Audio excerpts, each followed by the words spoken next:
ప్రభువు వాళ్ళ దగ్గరకు వెళ్ళక మునుపు ఒక చిన్న వర్తమానం విందాం. మంచి కీర్తన విందాం. ఆచార విచార ప్రచారని మా ముగ్గురును పిలిచేవాళ్ళు. పాస్టర్ మోజెస్ గారు, దేవరాజు గారు, నేను. ఆ రోజుల్లో ఆచార విచార ప్రచార.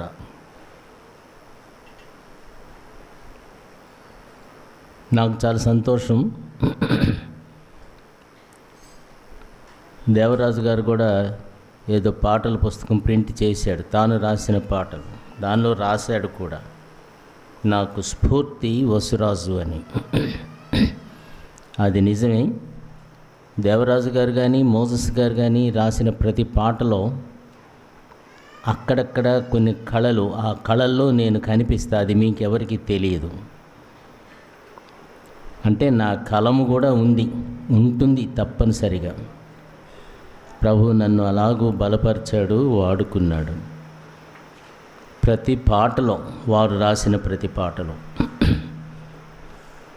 అంకయ్య గారు, ఏలియా గారు చక్కగా పాటలు పాడేవాడు. ఆయన నా దగ్గరికి వచ్చి ఎన్నో పాటలు సరిదిద్దించుకొని పోయేవాడు. అలాగ చాలామంది, ఆయనే కాదు ఇంకా చాలామంది వాళ్ళ పాటల్లో నేను అక్కడక్కడ. అది దేవుడు నాకు ఇచ్చిన గొప్ప ధన్యత. దేవుడు నన్ను అలాగ వాడుకున్నాడు. కాకపోతే నేను ప్రభువును ఘనపరిచే ఉద్దేశంతో మౌనంగా ఉండేవాడిని. శుభవాణి పలికెను క్రైస్తవ అనే మొట్టమొదటి కీర్తన నాది. మన కీర్తన పుస్తకంలో కూడా ఉందనుకుంటాను. ఏఎల్సి ప్రెసిడెంట్ ఒకరోజు ఒక సభలో మాట్లాడుతూ, ఈ కీర్తన ఎవరు రాశారో కానీ మాకు తెలియదు, కానీ క్రిస్మస్ నాడు తెనాలి మొత్తం ఈ కీర్తనతో ఉజ్జీవింపబడింది అని చెప్పారు. నథానియల్ గారు, ప్రెసిడెంట్ ఆఫ్ ఏఎల్సి. ఆ రోజుల్లో సంతోషం. ఒకడైతే ఏకపళంగా ఈ కీర్తన నేనే రాశానని చెప్పుకున్నాడు. ఎవరు రాసుకుని చెప్పుకున్నా పర్వాలేదు, ప్రభు మహిమ పొందాడు. ప్రియులరా, ఇందాక కాష్టాదగ్ని జాయతే మధ్యమానాత్ అన్నాను. ఒక ఎండు కట్టె, మరొక ఎండు కట్టె, వీటిరెంటిని రాపిడి చేస్తే ఏమొస్తుంది? అగ్ని పుడుతుంది. నేనొక ఎండు కట్టెను, ఫస్ట్ అనిల్ మరొక ఎండు కట్టె. ఈ రెండు స్నేహం వలన, సాహచర్యం వలన, అది వాక్య సాహచర్యం కావచ్చు, ఆత్మ సాహచర్యం కావచ్చు, ప్రార్థన సహకారం కావచ్చు, ప్రేమ సహకారం కావచ్చు, సంఘ సహకారం కావచ్చు, ఏ విధమైనదైనా సరే వీటంటి ఐక్యత వలన ఈనాడు ఈ కీర్తనలు ఎన్నో వచ్చాయి. రాష్ట్రంలో ఎన్నో కీర్తనలు, ఎందరో దేవుని సేవకులు. అనిల్ ఇలాగూ ఫలించడం నాకు ఎంతో సంతోషం. ప్రోత్సహించాలి. ఆ బిడ్డను ప్రోత్సహిస్తూ, ఆశీర్వదిస్తూ, ప్రార్థిస్తూ ప్రభు కృపాహస్తాలకు అప్పగిస్తున్నాను. దేవుని కొరకు వాడబడాలనే ఆ తపన కడుపులో ఉన్నది దాగదు. అగ్ని జాయతే మధ్యమానాత్. ఆ రాపిడి వలన అగ్ని పుడుతుంది. ఆ మంట, సువార్త కొరకైన మంట.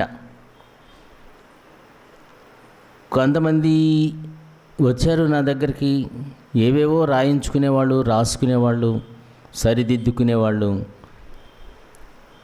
కానీ వాళ్ళంతగా ఫలించలేదు. మంచి సేవకులే వాళ్ళు కూడా, కానీ అంతగా ఫలించలేదు. మన మందిర సేవకుడు పాస్టర్ అనిల్ బహుగా ఫలిస్తాడని ఆశిస్తున్నాను, ఫలించాలని కోరుతున్నాను, ఫలిస్తాడు అని ఆశిస్తున్నాను. ఆ రీతిగా ప్రభు ఆ బిడ్డను బలపరచును కాక. ఇప్పుడు మనం ప్రభు బల ఎద్దుకు వెళ్ళక మునుపు చాలా చిన్న వర్తమానం విందాం. ముందుగా మనమంతా మన చేతులెత్తి పరిశుద్ధ గ్రంథాన్ని ఘనపరచుదాం. ప్రైజ్ ది లార్డ్ చెప్దాం. Praise the Lord. ప్రభుకు స్తోత్రం. హల్లెలూయా. ప్రకటన గ్రంథంలో ఒక్క మాట మీ గమనానికి తెస్తున్నాను. మొదటి అధ్యాయంలో 7వ వచనం చదువుకుందాం. ప్రకటన గ్రంథం మొదటి అధ్యాయం 7వ వచనం. ఇదిగో ఆయన మేఘారూఢుడై వచ్చుచున్నాడు, ప్రతి నేత్రము ఆయనను చూచును, ఆయనను పొడిచిన వారును చూచెదరు, భోజనులందరూ ఆయనను చూచి రొమ్ము కొట్టుకొందురు. అవును, ఆమేన్. ఇదిగో నేను త్వరగా వచ్చుచున్నాను. ఆ మోటో ఇక్కడ కూడా చూస్తాం, మన బోర్డు మీద చూస్తాం.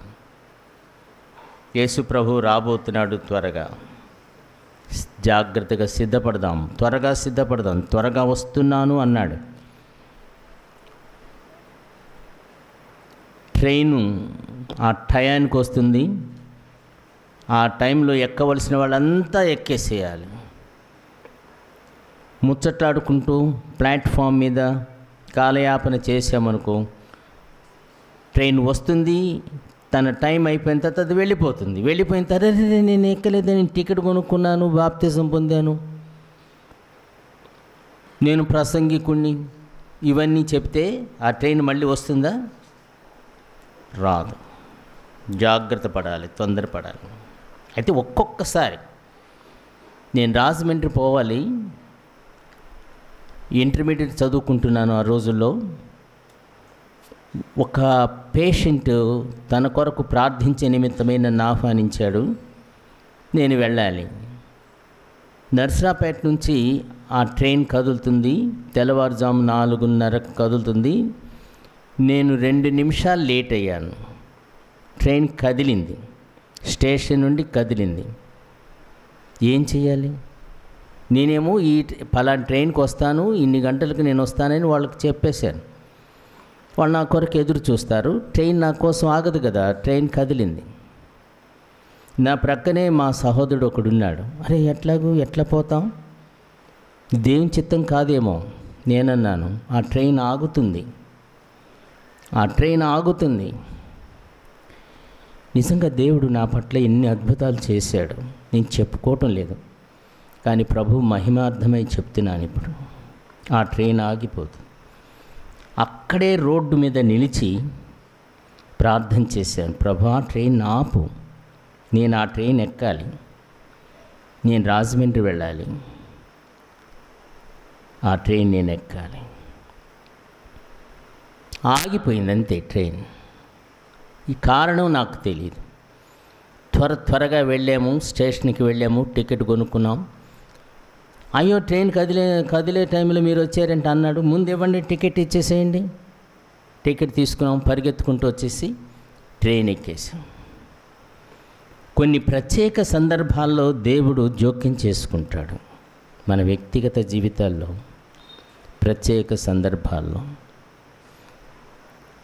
సూర్యుడా ఆగిపో అనలేదా, చంద్రుడా ఆగిపో అనలేదా? అంతవారం కాకపోయినా అంతవారిని మనం మన పూర్వీకులుగా గుర్తిస్తున్నాం. అంతవారి అడుగు జాడల్లో నడవటానికి ఇంతవాళ్ళమైన మనలను అంతవాళ్ళగా చేయాలని దేవుడు కోరుతున్నాడు. అంతకంటే ప్రియుడా, సహోదరుడా, సహోదరి, మన ఆధ్యాత్మిక జీవితంలో, విశ్వాస జీవితంలో పొరపాటులు ఎన్నో ఉన్నాయి.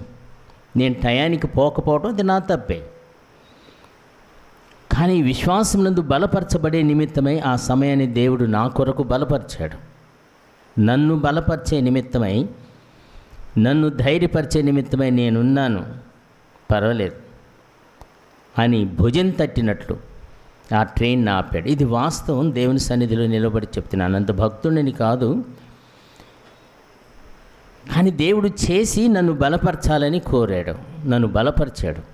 ఈనాడు మీ నడుమ ఉన్నాను అంటే నన్ను బలపరిచిన వానికి వందనాలు చెల్లించే నిమిత్తమై ఇలా వస్తున్నాడు యేసు ప్రభు. ఇంతకాలం ఈయన ఆలస్యం చేయటానికి కొంత కారణం, ఒకవేళ నేనే కారణమేమో, నీవే కారణమేమో, నీ కొరకేనేమో, నా కొరకేనేమో ఆలస్యం చేస్తున్నాడు. ఇదిగో నేను త్వరగా వచ్చుచున్నాను, వచ్చువాడు ఆలస్యం చేయక అనే పదాలు మనం పరిశుద్ధ గ్రంథంలో చూస్తాం. ఆలస్యం చేయక రాబోతున్నాడు తన సమయంలో. అప్పుడు మూటాముల్లి సర్దుకోవాలని ప్రయత్నం చేస్తే ప్రయోజనం ఉండకపోవచ్చు. ఇంతవరకు వేచి ఉన్నాడు. ఇక ముందు ఆ సమయం ఇవ్వడేమో. కాలము దాటిపోయిన తర్వాత ప్రయోజనం ఉండదు సహోదరుడా, సహోదరి. ఇక్కడ వాక్యం ఎంతో స్పష్టంగా, ఇదిగో ఆయన మేఘారూఢుడై వచ్చుచున్నాడు. ఇదే గ్రంథంలో 22వ అధ్యాయంలో 20వ వచనంలో కూడా నేను త్వరగా వచ్చుచున్నాను, ఆయన త్వరగా వచ్చుచున్నాను. ఆకాశము భూమి గతించదు, నా మాటలో పొల్లైన సున్నైన గతింపదు అన్నవాడు చెప్తున్న మాట ఇవి. సిద్ధపడదాం ప్రియ సంఘమా, సంఘస్థులారా, దేవుని బిడ్డలారా, పెద్దలారా, చిన్నలారా, యవనస్తులారా, ప్రభు రాబోతున్నాడు. సిద్ధపడదాం. ఒక అద్భుతమైన మాట ప్రభువు శరీరధారిగా ఉన్న దినాలలో పలికిన మాట మీ గమనానికి తెస్తున్నాను. మత్తయి సువార్తలో 24వ అధ్యాయంలో ఈ విషయాలు ఉన్నాయి. ఆయన రాకడను గురించిన విషయాలు అనేకములైనవి ఉన్నాయి. ఆయన అంటున్నాడు 25వ వచనములో, ఇదిగో ముందుగా నేను మీతో చెప్పి ఉన్నాను. ఇదిగో ముందుగా నేను మీతో చెప్పాను. ముందుగా చెప్పబడింది ప్రవచనం. యేసు ప్రభు రాబోతున్నాడు. ప్రియులారా, ఇంకా అశ్రద్ధ వద్దు. జరిగిపోయిన కాలం ఏదో జరిగిపోయింది. ముందున్న కాలములో మన ముందు ఉంచబడిన వర్తమానం, ఇదిగో ప్రభు త్వరగా వచ్చుచున్నాడు. ఇప్పుడు ఈ ప్రవచనాలన్నీ నెరవేరుతున్నాయి. అన్నీ నేను చెప్పే సమయం కాదు. కానీ 29వ వచనం, ఆ దినముల శ్రమ ముగిసిన వెంటనే చీకటి సూర్యుని కమ్మును, చంద్రుడు కాంతినియ్యడు, ఆకాశము నుండి నక్షత్రములు రాలును, ఆకాశమందలి శక్తులు కదిలింపబడును. అప్పుడు మనుష్య కుమారుని సూచన ఆకాశమందు కనబడును. అప్పుడు మనుష్య కుమారుడు ప్రభావముతోనూ మహామహిమతోనూ ఆకాశ మేఘారూఢుడై వచ్చుట చూచి భూమి మీదనున్న సకల గోత్రముల వారు రొమ్ము కొట్టుకొందురు. మరియు ఆయన గొప్ప బూరతో తన దూతలను పంపును. వారు ఆకాశం యొక్క ఈ చివరి నుండి ఆ చివరి వరకు నలుదిక్కుల నుండి ఆయన ఏర్పరచుకొనిన వారిని పోగు చేతురు. యేసు ప్రభు రాబోతున్నాడు. యేసు ప్రభు యొక్క రెండవ రాకడలో మొదటి భాగం సంఘం ఎత్తబడుతుంది. ఈ సంఘటన సంఘం ఎత్తబడిన తర్వాత జరిగే సంఘటన ఇశ్రాయేలీల కొరకు ఇవ్వబడుతున్న గొప్ప అద్భుతమైన సమయం. ఆయన మహామహిమతో ప్రభావంతో రాబోతున్నాడు, తన దూతలతో కూడా. మత్తయి సువార్తికుడే రాస్తున్నాడు 16వ అధ్యాయంలో ఒక మాట, ప్రభు చెప్పిన మాట 27వ వచనం, మనుష్య కుమారుడు తన తండ్రి మహిమ గలవాడై తన దూతలతో కూడా రాబోచున్నాడు. అప్పుడు ఆయన ఎవని క్రియల చొప్పున వానికి ఫలమిచ్చును. మనుష్య కుమారుడు రాబోచున్నాడు. ఆ మాట వింటుంటే నా ఒళ్ళు జలధరిస్తుంది. మనుష్య కుమారుడు రాబోతున్నాడు, యేసు ప్రభు రాబోతున్నాడు అనే తలంపు. ఇంకా నిర్లక్ష్యమా? యేసు ప్రభు రాబోతున్నాడు. ఎలా వస్తున్నాడు? తన తండ్రి మహిమ గలవాడై. తండ్రికి ఎంత మహిమ ఉన్నదో యెహోవా సాక్షులు వింటే బాగుండి మాట. యెహోవాయే దేవుడు, యేసు ప్రభు దేవుడు కాదు, కుమారుడు దేవుడు కాదనే మూర్ఖులు వింటే మంచిది. తన తండ్రి యొక్క మహిమ గలవాడై వస్తాడు యేసు ప్రభు. తండ్రికి ఎంత మహిమ ఉన్నదో అంతే మహిమతో, తండ్రి యొక్క సంపూర్ణ మహిమతో రాబోతున్నాడు. ఓకే, క్లారిఫై అయిపోయిందా? యేసే దేవుడు, యేసే పరమ ప్రభుడు, యేసే నిగమ విభుడు, యేసే మహోన్నతుడు, భాషించు దైవనరుడు, యేసే పరమ ప్రభుడు, ఏసే నిగమ విభుడు, ఏసే మహోన్నతుడు, తవ గీతి పాడుడి దేవుని సర్వభౌముడు, జగమంతా నింపును మహిమను తముడు. గీతి పాడుడి దేవుని సర్వభౌముడు, జగమంతా నింపును మహిమను సత్యధనుడు,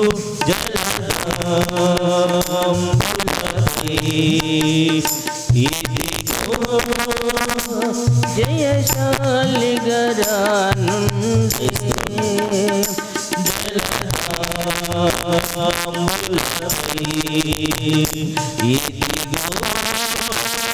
జయశాలి గరానుంది, యేసే పరమ ప్రభుడు, యేసే నిగమ విభుడు, యేసే మహోన్నతుడు.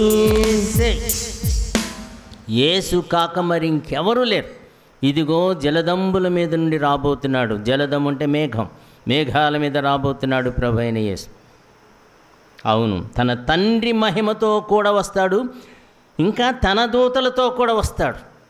ఇది తండ్రి దూతలు కావు, తనకు దూతలున్నారు. తండ్రి మహిమ కాదు, తనకు మహిమ ఉన్నది. తన మహిమతో, తండ్రి మహిమతో, తండ్రి సంపూర్ణ మహిమ కుమారుడికి ఇచ్చివేస్తున్నాడు. తన సంపూర్ణత కుమారుడైన ప్రభు అయిన యేసుక్రీస్తుకి ఇస్తున్నాడు. కాగా తండ్రి యొక్క మహిమను కలిగినవాడు, దూతల యొక్క సంపూర్ణత కలిగినవాడు రాబోతున్నాడు. ఆ మాట చదువుకుందాం. మనుష్య కుమారుడు తన తండ్రి మహిమతో కూడా దూతలతో కూడా రాబోచున్నాడు. తన తండ్రి మహిమ గలవాడై తన దూతలతో కూడా రాబోతున్నాడు. యేసు ప్రభు తన దూతలతో కూడా రాబోతున్నాడు. అది ఎంత అద్భుతమైన అనుభూతి కలిగిస్తుందో, ఆ సమయం ఎలా ఉంటుందో. యేసు ప్రభు రాబోతున్నాడు. ప్రియులైన విశ్వాసులను పైకి తీసుకొని పోయే నిమిత్తమై రాబోతున్నాడు. ఒక భాగం సంఘం పైకెత్తబడింది. అక్కడ భూకంపాలు, సునామీలు, ప్రళయాలు ఏవి ఉండవు, ఏమి చెయ్యలేవు. అక్కడ కుట్రలు, కుతంత్రాలు అక్కడ పనికిరావు. గొప్ప అద్భుతమైన సన్నిధిలో చేర్చబడతాం మనం. మళ్ళీ రాబోతున్నాడు. ఒలీవు కొండ మీద కాలు పెట్టబోతున్నాడు. కొండ రెండుగా చీలిపోతుంది. ఒక గొప్ప లోయ ఏర్పడుతుంది. ఇశ్రాయేలీలను తరుముకుంటూ ప్రపంచ సేనలు వెంటబడతాయి. ఇశ్రాయేలీలు అయ్యో కేక వేస్తారు. ముందు చూస్తే ఒలీవ కొండ, వెనుక చూస్తే ఫరో సేన. ఫరో సేన ముందు చూస్తే ఎర్ర సముద్రం, వెనుక చూస్తే ఫరో సేన. ముందు చూస్తే ఒలీవల కొండ, వెనుక చూస్తే ప్రపంచ సేనలు. రష్యా, అమెరికా, చైనా అన్ని దేశాలు ఏకమై, అమెరికా కూడా కావచ్చని నా ఉద్దేశం. ఆ సమయంలో రాజకీయాలన్నీ మారిపోతాయి. అందరూ కలిసి ఇశ్రాయేలు మీదికి దాడి చేస్తారు. ముందు చూస్తే ఎట్లా దాటిపోగలం? ఒలీవ కొండ ప్రమాదం పొంచుకొచ్చేసింది, విపరీతమైన పరిస్థితి. వెనక చూస్తే ప్రపంచ సేనలు, విరోధి సేనలు వచ్చేస్తున్నాయి. అప్పుడు ప్రలాపిస్తారు ఇశ్రాయేలు, ప్రభువా మమ్మల్ని క్షమించు, నీవు విమోచకుడవని తెలియక నిన్ను సిలువ వేసాం ప్రభువా, నిన్ను మేము చేతులారా చంపుకున్నాము, నువ్వు మా రక్షకుడు, ఇప్పుడు మాకు ఆశ్రయం నీవే రక్షకుడా. కేకలు వేస్తారు. ప్రభు దిగి వస్తాడు, వేవేల పరిశుద్ధులతో దిగి వస్తాడు. తన తండ్రి మహిమతో వస్తాడు, అధికారం కలిగిన వాడుగా వస్తాడు. తన దేవదూతల సమూహంతో దిగి వస్తాడు. ఆయన సామాన్యమైన మానవుడుగా కనిపించాడు భూమి మీద, అవునా? ఇప్పుడు వస్తున్నాడు వేవేల పరిశుద్ధులతో కూడా. ఆ వేవేల పరిశుద్ధులతో కూడా నీవు నేను కూడా వచ్చేస్తాం. అప్పటికే చేర్చబడ్డాం కదా పరలోక మహిమలో, దిగి వస్తాం, ఆయనతో కూడా వస్తాం. ఈ వింత చూస్తామేమో, రాజులకు రాజుగా ప్రభులకు ప్రభువుగా యుద్ధం చేయబోతున్నాడు ప్రభు. ఆయన వచ్చినప్పుడు శరీరధారియే వచ్చినప్పుడు ఆయన పట్టుకున్నాం, ముట్టుకున్నాం, కొట్టాం, తిట్టాం, చేశాం. ఇప్పుడు చెయ్యండి. పర్వతములు ఆయన సన్నిధిని పారిపోయే రోజులు వస్తున్నాయి. ఆకాశము చుట్టబడిన గ్రంథం వలె పారిపోయే రోజు రాబోతుంది. ఆ రోజు ఈ అద్భుతమైన సంఘటన సూచిస్తుంది. తన తండ్రి మహిమతో కూడా తన దూతలతో కూడా రాబోతున్నాడు.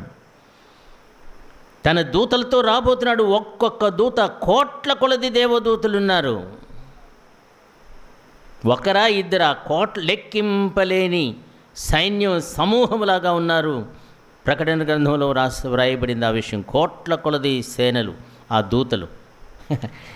అంత గొప్ప సేనతో బలాఢ్యుడై రాబోతున్నాడు ప్రభు అయిన యేసు. త్వరగా రాబోతున్నాడు. సిద్ధపడదామా? ఆయన వెనక ఉండి జై హో, జై జై యేసయ్య జై. ఒక్కోసారి మనుషులకు జై జిందాబాద్ అంటుంటే నా ఒళ్ళంతా పులకరించి, ప్రభు అయిన యేసు నీ వచ్చినప్పుడు నేను నీకు జై కొడతా, నేను నీకు జయనాదం జయస్వాగతం పలుకుతా. మా ఇంటి మీదుగా గవర్నర్ పోతున్న రోజులు, రోడ్డు మీదుగా జై జయనాదాలు.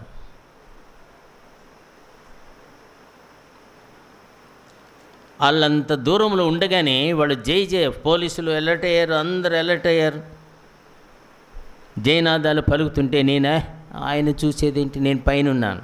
ఆయన అప్పటిదాకా ఆయన చూద్దాం, గవర్నర్ గారిని చూద్దామనే వచ్చా. ఇంటి ముందుకు వచ్చా, పైన టెర్రస్ మీద.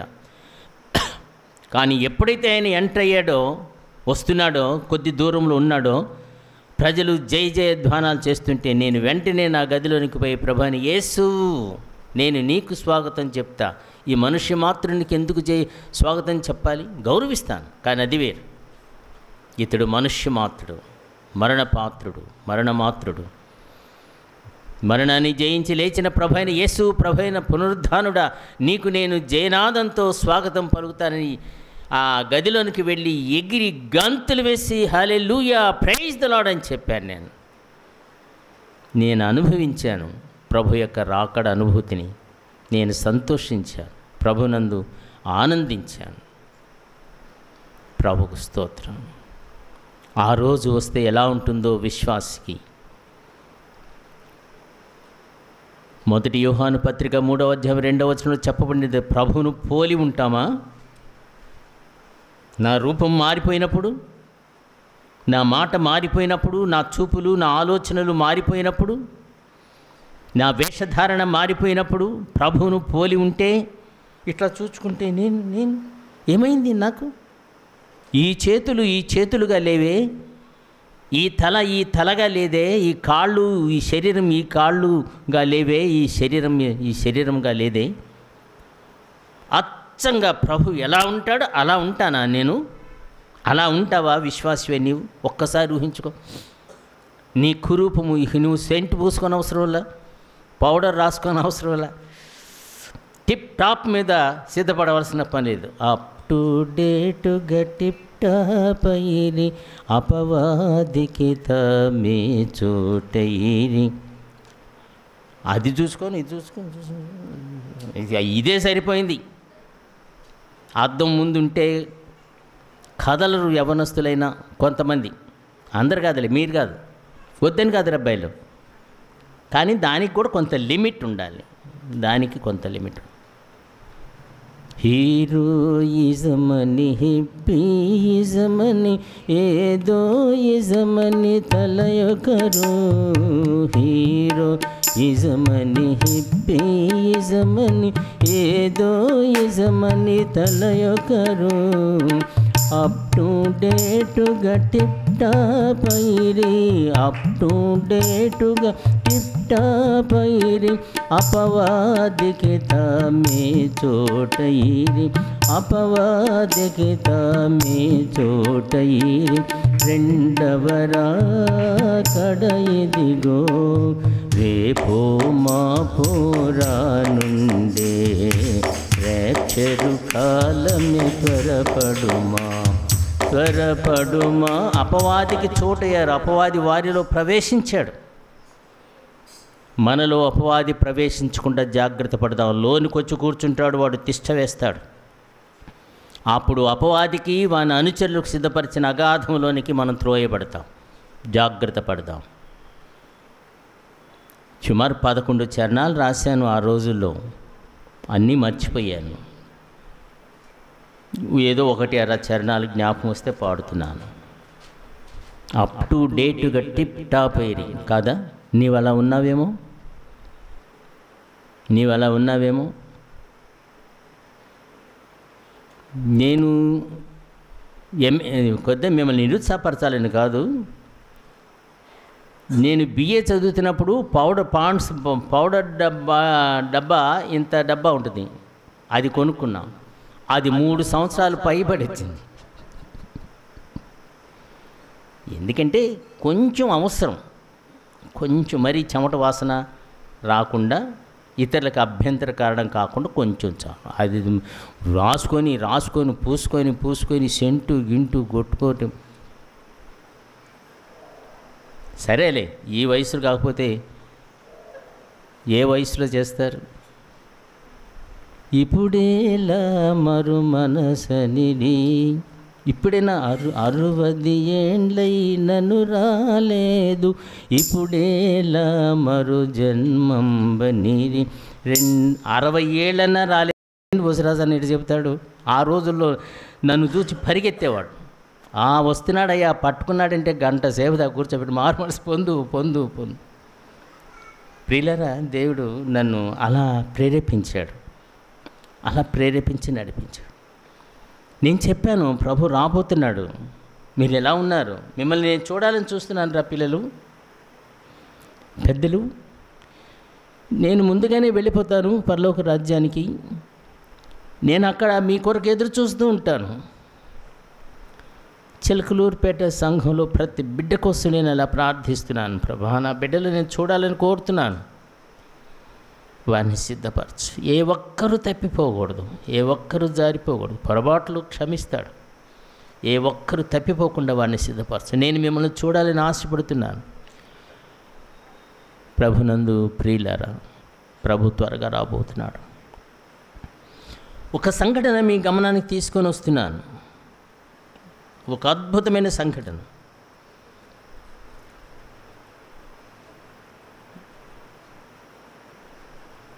జకర్యా గ్రంథంలో ఒక మాట వ్రాయబడి ఉంది.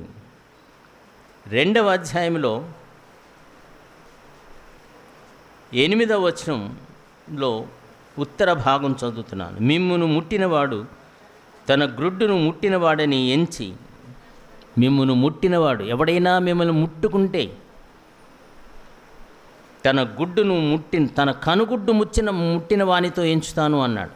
ఇశ్రాయేలుని గురించి చెప్పబడిన వాగ్దానం. ప్రభు రాబోతున్నాడు అనటానికి ఒక చిన్న జ్ఞాపిక మీ గమనానికి తెస్తున్నాను. ఎవరైనా ఇశ్రాయేలును అలా తాకితే ఒకని కనుగుడ్డులో, నీ కనుగుడ్డులో నా వ్రేలు పెడితే నీకెంత బాధ కలుగుతుంది, ఎంత కష్టం కలుగుతుంది.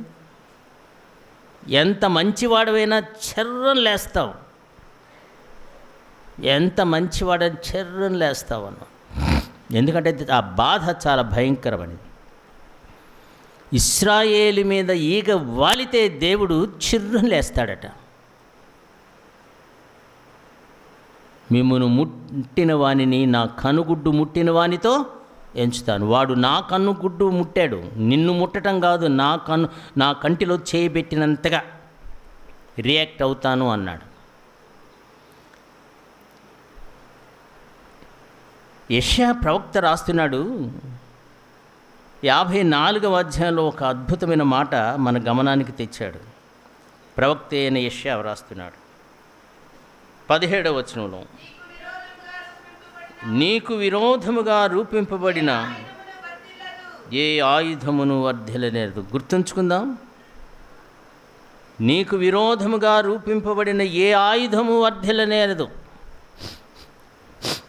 ఇశ్రాయేలును నాశనం చేయాలని ఒకవేళ ఆయుధాలు, క్రొత్త అణ్వాయుధాలు, హైడ్రోజన్ బాంబులు ఇవన్నీ సిద్ధపరుస్తుందా ఇరాన్ కానీ, రష్యా కానీ, చైనా కానీ ఇశ్రాయేల్ మీద ప్రయోగించాలని ప్రయత్నం చేస్తున్నారా? అవును. ఈ మధ్య కాలంలో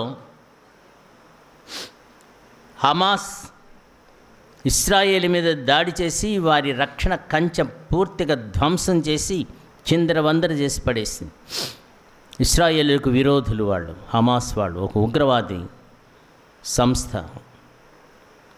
ఇప్పుడు యుద్ధం జరుగుతూనే ఉంది. హమాస్ను బలపరుస్తున్నాడు ఇరాన్ దేశస్థుడు. నేను చాలాసార్లు ఇరాన్ని, ఈ మధ్యకాలంలో ఇరాన్ గురించి ప్రస్తావిస్తున్నాను.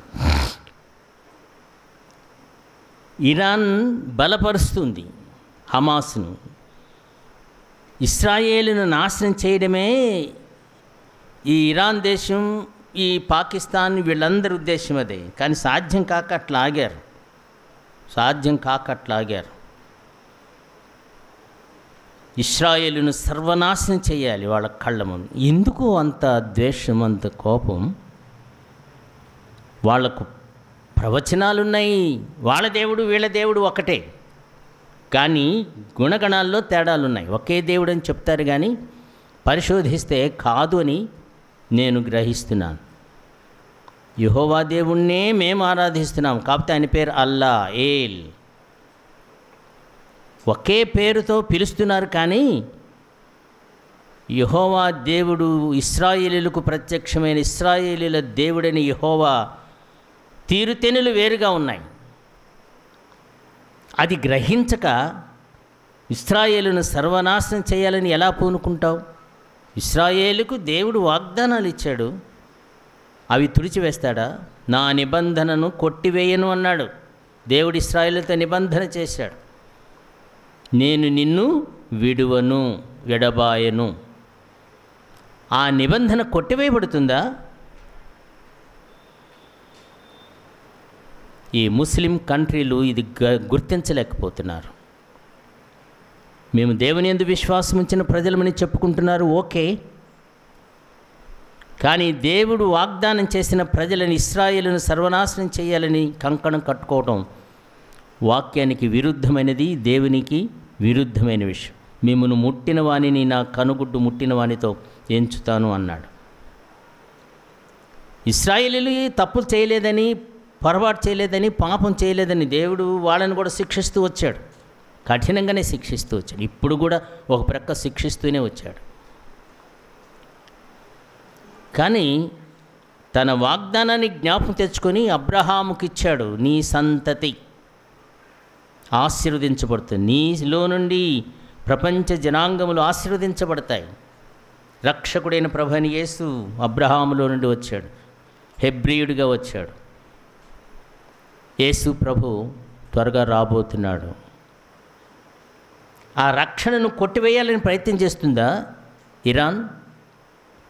సరే, నేను ముగింపుగా 1-2 మాటలు చెప్తాను. ఇశ్రాయేల్ మీద ప్రయోగించడానికి అణ్వస్త్రాలు అన్వేషిస్తున్నారు ఇరాన్ దేశస్థులు. వాళ్ళ దగ్గర ఉన్నాయి నాకు తెలిసినంత వరకు. మరి ఏ కారణం చేతనో పాకిస్తాన్ మొదలైన దేశాల దగ్గర వాళ్ళని ప్రేరేపించాలని ప్రయత్నం చేస్తున్నారు ఏమో, వాళ్ళకేమి అంటకుండా. కానీ ప్రయత్నం అంటూ జరుగుతుంది. ఇశ్రాయేలుకు విరోధంగా ప్రయత్నాలు జరుగుతూ వస్తున్నాయి. ఇటీవల వారం రోజుల క్రితం మీరు టీవీలో చూచుంటారు, విని ఉంటారు, మీ సెల్ ఫోన్లో. ఈ సెల్ ఫోన్ నాకేం అర్థం కావటం లేదు నా దగ్గర, అందుకే నాకేం చేత కాదు. కొంచెం తెలుసు అంతవరకే. కానీ ఒకానొక సెల్ ఫోన్లో నేను విన్నాను, చూచాను. ఒకరు చెప్పగా ఇశ్రాయేల్ దేశాధ్య ఇరాన్ దేశాధ్యక్షుడు సుమారు 9 మంది విదేశాంగ మంత్రి మొదలైన వాళ్ళు ఆ విమానంలో ప్రయాణం చేస్తున్నారు. ఎక్కడికి పోతున్నారో మరి, బైజాంటైన్ ఆ ప్రాంతంలో ఉన్నట్లుగా గమనిస్తున్నాం. పోతున్నప్పుడు ఆయన దేశాధ్యక్షుడు, మత సంబంధమైన అధ్యక్షుడేమో ఖొమేని, అయతుల్లా ఖొమేని, ఆయన మత సంబంధమైన అధ్యక్షుడు. ఈయన దేశానికే అధ్యక్షుడు ఇబ్రహీం అనే అతను ప్రయాణం చేస్తున్నాడు. విమానం అనుకుందాం, లేకపోతే ఏదో సాధనం ద్వారా వెళుతున్నారు. సమయంలో ఒక సంఘటన జరిగింది. ఇటు దేశాధ్యక్షుని విమానము నడుమ భాగంలో అటు ఇటు సైనికులు. ఆయన సామాన్యమైన వ్యక్తి కాదు, అమెరికానే ఢీకొన్న వ్యక్తి. నువ్వెంత అనగలిగిన వాళ్ళు. ఇరాన్ దేశం అంటే సామాన్యం కాదు. అటువంటి వాళ్ళు ప్రయాణం చేస్తున్నారు. మొన్న వారం 10 రోజుల క్రితం ఎక్కడికి పోతున్నారో మరి ఆ వివరాలు తెలియవు నాకు. 3 హెలికాప్టర్స్, అది ఆ 3 హెలికాప్టర్స్ సమాంతరంగా ప్రయాణం చేస్తుంటే హాయిగా వాతావరణం అంతా బాగుందట.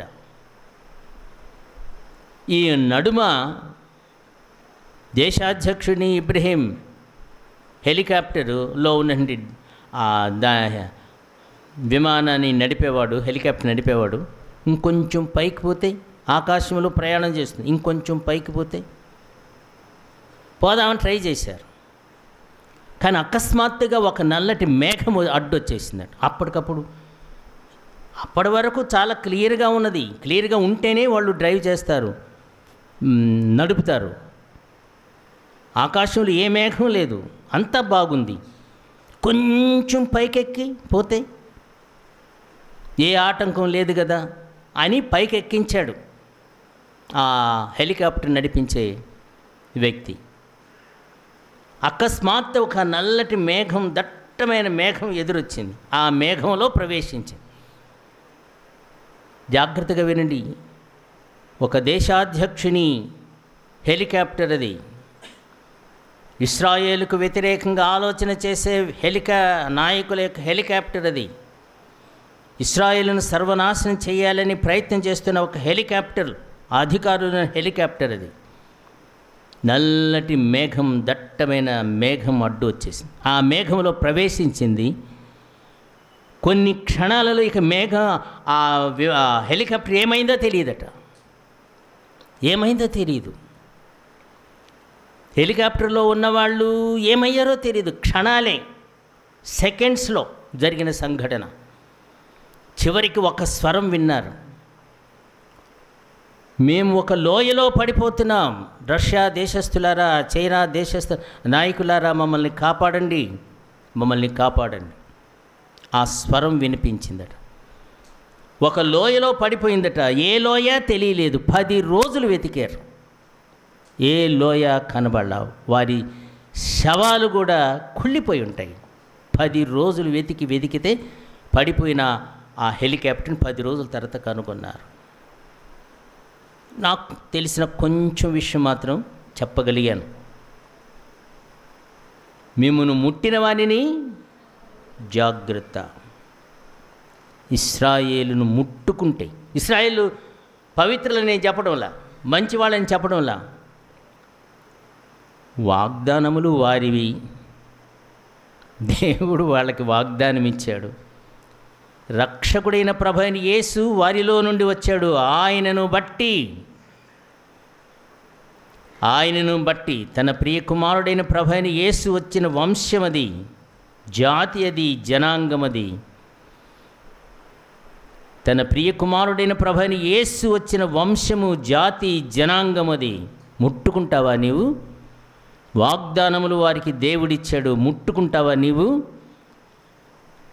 వారిని శిక్షించాలంటే నీ పని కాదు, ఆయన చూసుకుంటాడు. కొన్ని విషయాల్లో దేవుడు వారిని శిక్షించాడు కఠినంగా. 70 సంవత్సరాలు బబులోను చెరలో ఇలాగూ అష్షూరు చెరలో ఇలాగు దేవుడు వారిని శిక్షించాడు, కఠినంగా శిక్షించాడు. ఇశ్రాయేలుని దేవుడు శిక్షించకుండా వదిలిపెట్టడు కూడా. కానీ శిక్షించే పని ఆయన పని, నీవు నేను చేయకూడదు, ఆయన చూచుకుంటాడు. ఇదిగో త్వరగా వచ్చుచున్నాను, ప్రభు త్వరగా వస్తున్నాడు. జాగ్రత్త పడదామా? మన కళ్ళ ముందు కొన్ని సంఘటనలు. ఇది నిజం, నేను చెప్తున్నది. ఇబ్రహీం దేశాధ్యక్షుని కథనం నిజం. సుమారు 10 మంది విదేశాంగ మంత్రి మొదలైన వాళ్ళందరూ ఏమైపోయినట్లు. కానీ నాకు ఆశ్చర్యం, ఒక నల్లని మేఘం అడ్డు రావడం ఏంటి, ఆ మేఘములో ప్రవేశించడం ఏంటి హెలికాప్టరు, మరుక్షణమే ఏమైపోయిందో తెలియదట. ఒక లోయలో పడిపోవటం ఏంటి? ఇదంతా చిత్రం, విచిత్రం, చిత్రాతి చిత్రం. కానీ ఇది మన కళ్ళ ముందు మన దినాల్లో జరిగిన సంఘటన. ఇక చాలు ప్రియుడా, సహోదరా, సహోదరి, సిద్ధపడు. దేవుడు మాట్లాడుతున్నాడు తన వాక్యం ద్వారా. మిమ్మును ముట్టిన వానిని నా కనుగుడ్డు ముట్టిన వానితో ఎంచుతాను. నీకు విరోధముగా రూపింపబడిన ఏ ఆయుధమును వర్ధిల్లనేరదు. విరోధంగా ఇశ్రాయేలును సర్వనాశనం చేయాలని హైడ్రోజన్ బాంబు, యాటం బాంబు, ఏ బాంబు అయినా కొనుక్కో. ఆ సమయం వచ్చినప్పుడు దేవుడు జోక్యం చేసుకుంటాడు.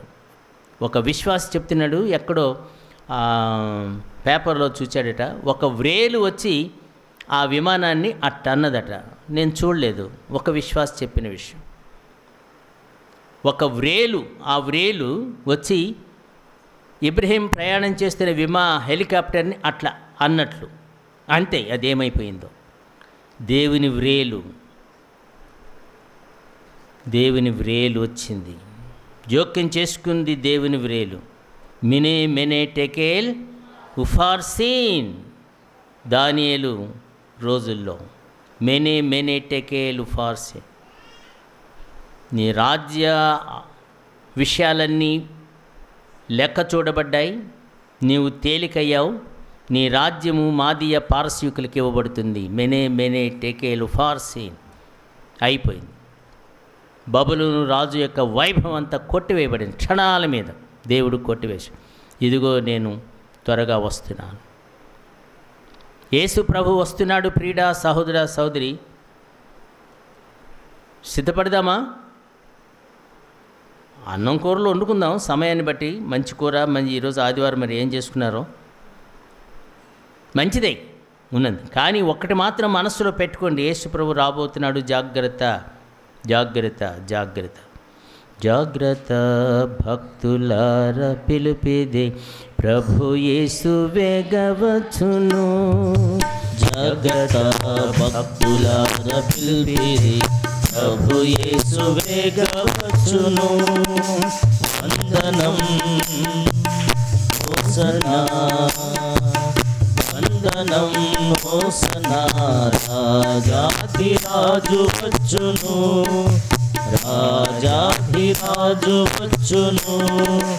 విను మాటము భూరధ్వని, ప్రధానదూత శబ్దము. విను మాటము భూరధ్వనియు, ప్రధానదూత శబ్దము. జాగ్రత్త, భక్తులార పిలిపిది ప్రభు యేసు వేగవచ్చును. జాగ్రత్త, భక్తులార పిలిపిది ప్రభు యేసు వేగవచ్చును. ప్రియలను బట్టి ప్రతిఫలమిచ్చును, ప్రియలను బట్టి ప్రతిఫలమిచ్చును. విజయులే దాని పొందెదరు, ప్రియలను బట్టి ప్రతిఫలమిచ్చును.